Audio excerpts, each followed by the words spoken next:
Mokinio Usūrinio kumščio tolesnis gyvenimas iškart po profkės baigimo. Kadangi tas vaikinas Usūrinis nuo pat savo mažų dienų visuomet labai mėgo knygų skaitimą, todėl jis savo viduje ir buvo ilgus metus puoselėjęs slaptą svajonę kada nors gyvenime išsimokyti ir tapti bibliotekininku.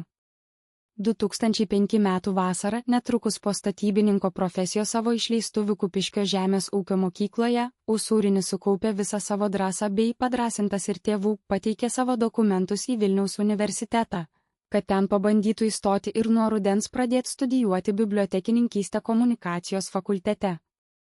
Darė tai ne vienas, o padedama savo buvusios gimtosios kalbos mokytojos iš profkės, Liesosios Rasos, kuri irgi buvo labai už, kad tik tas Usūrinis veržliai eitų savo svajonės išpildymo link.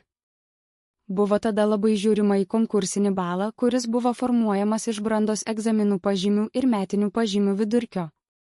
O pas Usūrinį jis buvo gan žemokas.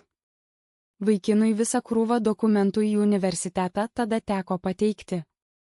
Pačiame vidurvasaryje Liepą Usūrinis lydimas to savo lituanistės mokytojos vyko ir į svarbiuosius stojamuosius egzaminus VEIF.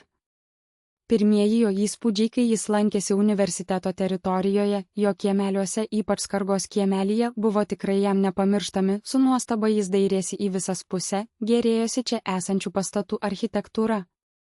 Bet svarbiausia dabar tądien jam buvo tik stojamieji egzaminai.